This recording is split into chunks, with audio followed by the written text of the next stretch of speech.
Olá, eu sou Durval Jacinto, eu sou engenheiro eletrônico e mestre em automação industrial pela Unicamp. Também estou na TV Relacionamento.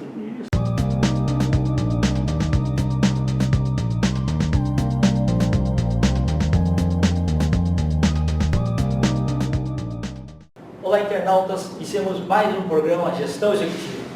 E hoje nós temos aí uma convidada muito especial, tá? Profissional de primeira linha, Juliana Portas. Gratidão por você ter vindo. Obrigada. Você já tinha nos brindado com outra entrevista junto com a Daniela Canto, tá? Que foi fantástica. E hoje eu tenho a oportunidade de conhecer um pouquinho melhor a sua trajetória profissional. Tá? Que bom, obrigada Obrigado pelo a você. convite. Juliana, você fez o primeiro grau, o ensino médio, e como é que foi a sua escolha de profissão? É curioso até essa resposta, né? Essa pergunta parece simples, mas é bem complicado mesmo a gente escolher com 17 anos o que a gente vai fazer o resto da vida. Exatamente, Né? é. Eu tenho uma tia, irmã da minha mãe, que é fonoaudióloga. Então, desde pequenininha eu vi ela trabalhando, ela trabalhava em APAI, trabalhava com equipamentos auditivos, né? Com toda a parte de aparelho auditivo, enfim. E na escola eu entendia que eu gostava de biologia, de ciências e também gostava de humanas. Então foi assim, nossa, eu já pensei em ser astronauta, acho que muita gente pensa. Legal. Pensei em ser dentista. E aí eu gostava muito dessa questão também da humanas, né? Então eu falei, acho que eu vou fazer fonoaudiologia, conversei com a minha tia e tal. E a fonoaudiologia, ela mescla muito essas várias áreas. Ela mescla saúde, medicina, ela mescla arte, né? Quando a gente trabalha com os artistas, com os cantores, Sim. com os atores. E ela mescla também a questão da performance profissional. A gente tem um olhar também voltado para a infância, né? Hoje em dia eu não trabalho mais com criança, mas o desenvolvimento infantil, como a criança se desenvolve, como a criança aprende a falar, as alterações de desenvolvimento de fala.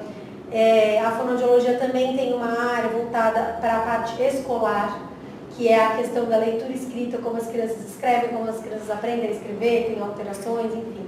Então, o leque da fonoaudiologia é muito amplo. Mas eu acabei escolhendo a profissão voltado principalmente pela área. Então, eu gostava de humanas e gostava de biológicas. Falei, acho que eu vou fazer isso daqui.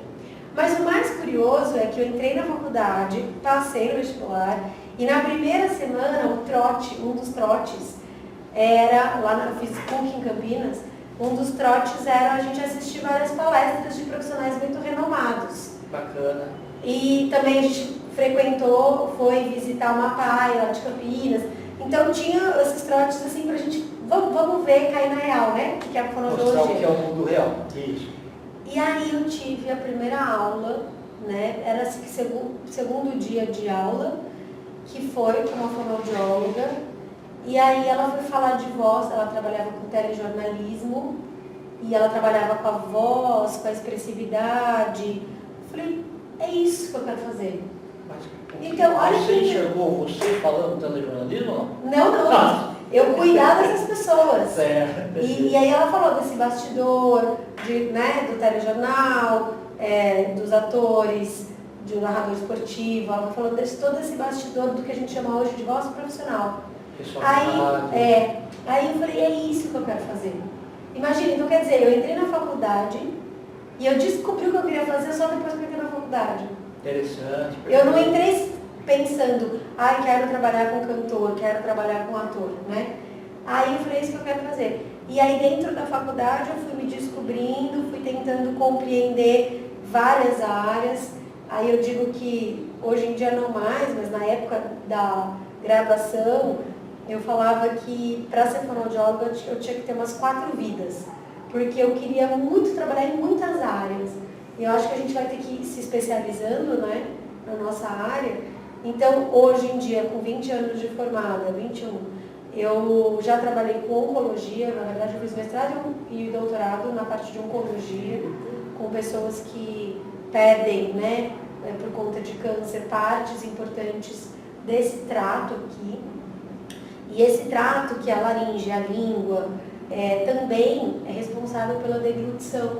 Então, o fonoaudiólogo, ele também trabalha dentro de hospitais com pessoas que não têm mais possibilidade de deglutir, né, ou têm dificuldade, a gente tem que reabilitar isso. Então, durante muitos anos eu trabalhei com isso. Aí, nos últimos 9 anos, acabou aparecendo no consultório uma demanda muito maior de expressividade, de comunicação. Hoje em dia também trabalho no mundo corporativo, eu dou vários treinamentos no mundo corporativo. E o outro viés também, um dos viéses que eu trabalho hoje, para mim isso tudo é fonoaudiologia, tudo é cuidar de gente, né, cuidar da expressão, da expressividade, da comunicação. Eu também trabalho com uma coisa que chama comunicação não violenta, que é como a gente pode ouvir o outro sem fazer uma leitura daquela comunicação, né, com menos julgamento possível e se expressar de uma forma que você não machuque o outro, mas também que não engula sapo. Certo. Mais harmoniosa, né? Mais harmoniosa. Então, uma comunicação mais empática, e isso não deixa de ser assertiva também. E atualmente, uma outra parte do que eu trabalho também, eu trabalho com população trans e travesti, em que eu faço esse trabalho de voz e comunicação com eles. Entendi. Um desafio grande, né? Sim. Porque muitos deles às vezes querem afinar a voz, né? Sim. A ideia do meu trabalho é fazer com que eles encontrem a sua voz, né? Que essa sua voz possa os representar, as representar da melhor forma possível. A gente não quer criar um personagem, porque muitos deles já foram personagens durante muitos anos.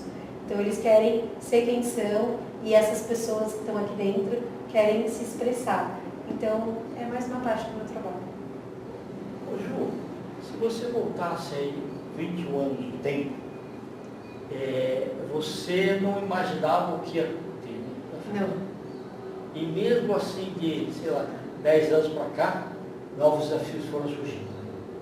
Sim. Interessante. Ou seja, nem tudo os bancos escolares ensinam. Nossa. Só a base, né? Isso é muito importante, assim. Eu acho que a escola, seja ela, né, a escola tradicional, seja ela graduação ou pós-graduação, ensina, ou deveria ensinar, é a sede de aprender. Perfeito. É a relação saudável que você tem que ter com o aprendizado. Porque depois disso, é você. Né? Porque, por exemplo, quem estudou na minha turma, vou imaginar, estudou na minha turma, teve os mesmos professores, teve as mesmas matérias, a gente não atende igual. Por quê? Porque é a singularidade de cada um. É isso que faz diferença.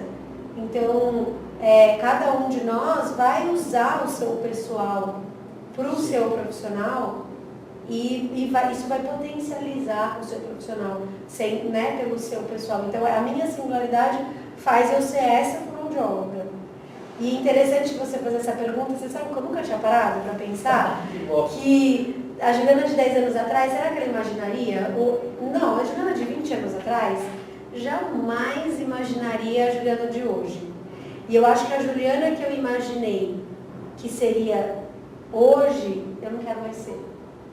Eu quero ser essa aqui que eu sou, sabe? Essa fonoaudióloga que eu sou faz muito mais sentido para mim. Assim. Então a escola da vida foi sensacional. Foi. Que legal, muito bom.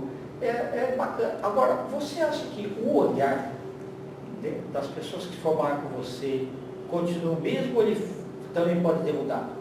Acredito que a gente muda, né? É inerente à mudança. O mundo muda. Se a gente tivesse que manter o mesmo olhar, a gente não usaria internet, não usaria celular, não estaria fazendo um vídeo, né? Ou então a gente estaria fazendo em outras circunstâncias, como se fazia 20 anos, 30 anos atrás, né? Perfeito. Então, inclusive a educação muda. Exatamente. Então, acho que esse acompanhamento, ele é necessário, não como fonoaudiólogo, mas como pessoa. Okay. Né? A gente como pessoa precisa mudar. Certo. Durante a pandemia, você chegou a atender online? Sim. E chegou para ficar, né? Sim. Também é uma mudança de conceito. Então, totalmente. Antes você tinha que ter o olho no olho lá na hora. Sim. E eu sou uma pessoa muito de pegar, de toque, né? Eu preciso pegar na laringe das pessoas, eu preciso sentir a musculatura tensa. E aí foi bem difícil na pandemia, eu falei, mas vamos tentar. E aí aconteceu uma coisa incrível, que a maior parte do público da pandemia não era de São Paulo, os meus pacientes. Eram de fora de São Paulo, inclusive de fora do país. Aí eu falei, olha que incrível, né? Então, hoje em dia, quem é de São Paulo, eu atendo presencial. E ainda tem pacientes que falam assim, pode ser online? Porque, nossa, tá tão trânsito, tá chovendo tanto em São Paulo, tá tanto trânsito. Porque funciona online, eu quero continuar fazendo online. Então, às vezes a gente mata a saudade do presencial, a gente faz online, então a gente acabou acrescentando, né? Acho que essa é uma forma híbrida mesmo de existir, né, hoje em dia. Sim, verdade. Então, as pessoas que tiveram que mudar seus conceitos aí, pelo menos, só tendo presencial, né? Teve que mudar. Sim e não, né? Porque, por exemplo, disfagia, que é a dificuldade de engolir, não dá para você atender online. Sim, certo. Então tem, por exemplo, fisioterapia, não vamos fazer online, dá para você fazer um outro exercício, né? Mas não dá para você, a gente utiliza outros equipamentos dentro da fonoaudiologia, como eletro, como laser, isso eu preciso estar presencial. Então, algumas pessoas com demandas específicas precisam ser presencial mesmo. Ok. Eu trabalho há muito tempo no mercado de relacionamento com clientes, que é por telefone, os famosos call center. E eu sei que é dado treinamento lá no produto e tal, mas muitas vezes essa parte de informação, de uso melhor da voz, nem sempre é dado ou por falta de tempo, sei lá, por uma série de razões, tá? Que recado que você daria para esses profissionais que trabalham todos os dias às 6 horas direto, né? Com a voz? Olha, cuidem da sua voz, cuidem de você, porque, como diz Chico Buarque numa música, o que é bom para o dono é bom para a voz também. Mas se hidratem bastante, não passem do limite do corpo de vocês, se percebam, se cuidem, vão se sentir qualquer rouquidão por mais de 15 dias, procure um fonoaudiólogo e um otorrinolaringologista. E cuidado, porque esse é o seu instrumento de trabalho, né? Então, o pessoal do call center é um profissional da voz. Assim como um cantor, assim como um ator, assim como um narrador esportivo. Então, esse é o seu instrumento de trabalho, você cuida. Cuida de como você lida com todo o seu aparato, o seu equipamento. Perfeito. De modo geral, assim, para as pessoas que ainda não conhecem a profissão, pessoal de ensino médio, né, está na dúvida, o que você falaria para eles? Olha, a fonoaudiologia é para quem gosta de gente.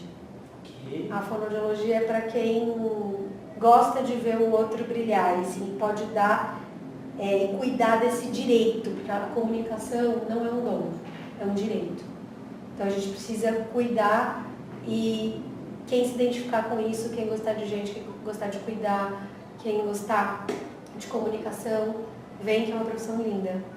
Ok. E seus contatos? Bom, pode me procurar direto no Instagram, @juliana.portas.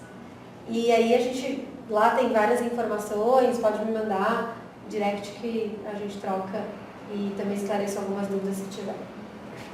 Obrigada. Tá? Muito obrigada. Internautas, com os agradecimentos então a essa fantástica profissional, Juliana Portas, nós finalizamos mais uma Gestão Executiva. Grande abraço e até a próxima.